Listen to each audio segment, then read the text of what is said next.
Assalamu alaikum, dear students. Our lesson is up to 20 years.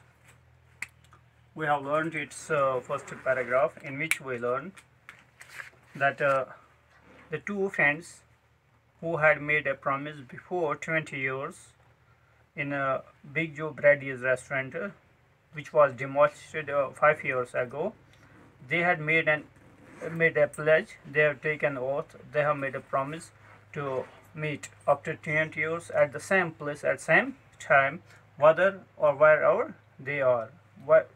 For where they have come from, it doesn't matter. They were the truest friends, truest chaps.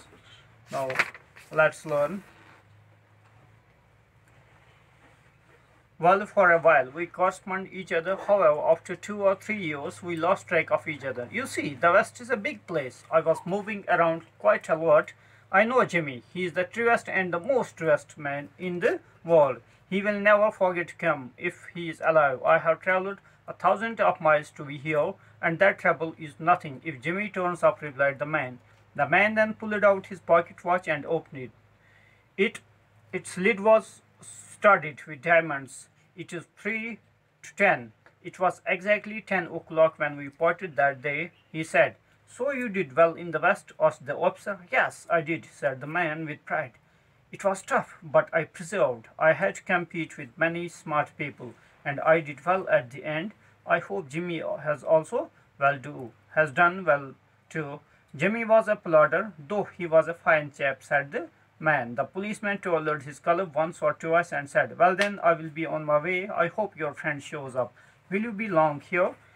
Yes, replied the man. I think I will wait for half an hour more. If Jimmy is alive anywhere on earth, he will show up. I'm sure of that. Good night, officer. Good night, sir, said the policeman. He then went onwards, checking whether the shops were locked fine. There was a faint but steady drizzle.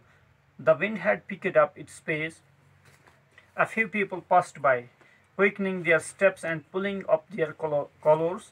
All the while, the man from the West, who had travelled 1,000 miles, stood there, patiently waiting for his friend. He waited for about 20 minutes when a tall man in a long overcoat walked from across the street.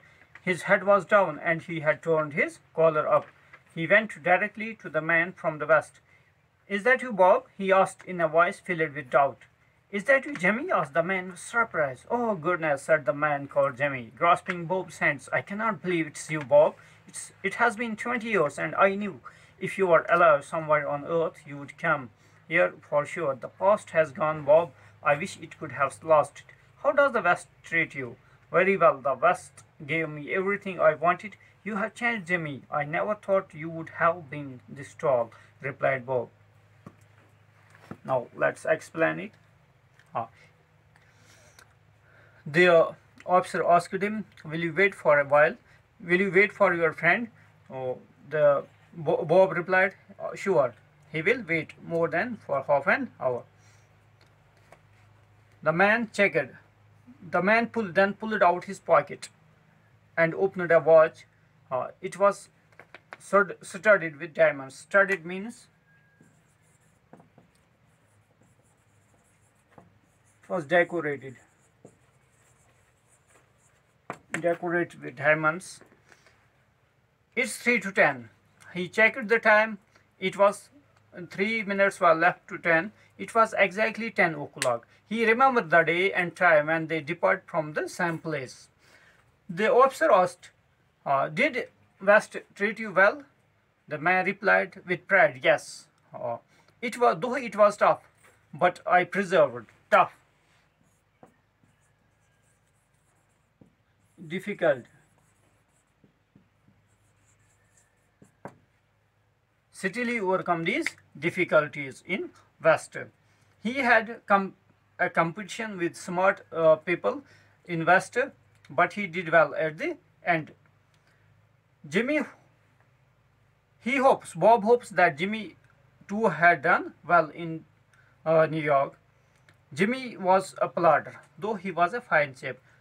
Though Jimmy was not too much enthusiastic, or he was a kind of fellow who don't want to have much or a lot of money, though he was a good friend. The policeman told his color once or twice and said, now policeman said that I will be on my way. I have to do my duty. Wait you for your friend here. Will you wait for your friend? The man Bob replied, yes, I think I will wait for half an hour more. If Jimmy is alive anywhere. He believed that if Jimmy is alive anywhere on the earth, he will come. Sure, there. Now the officer said, good night, sir, and he too bade him good night. He went then onwards. The policeman went onwards to check if the doors of the shocks were locked or not. The time was late. There was a faint but steady drizzle. Wind had picked up its pace. Wind was blowing very hard. There were few passengers who were passing by and quickening their steps towards their homes. They had pulled their collars up. Sudden, only the man from the west who had traveled 1,000 miles to meet his friend was patiently waiting there. He waited there for about 20 minutes. After all, a tall man came there who has covered his face with overcoat. He has turned up his collars. His head was down and he turned his collar up. He directly went to the man from the west who was Bob. He asked, is that you, Jimmy? Asked the man with surprise. Bob asked, if you are Jimmy? Oh, Bob replied, if you are Jimmy? Jimmy replied, if you are Bob? Oh goodness, said the man called Jimmy, grasping Bob's hands. The tall man, grasped the Bob's hands and said, I don't believe it's you, Bob. 20 years are too long. But I had hoped that if you are alive somewhere on the earth, you would come sure here. Now the past has gone. Now tell me how West has treated you. Bob replied, the West has treated me very well. But at the same time he said, Jimmy, you have changed a lot. I had never thought you would be so tall. Well, I grew a big tall after 20. Jimmy replied that after 20 years he grew taller. Now he asked if he is doing well in New York. Jimmy replied, yes. He is working in a street department in New York. Now let's go for a walk, Jimmy asked Bob.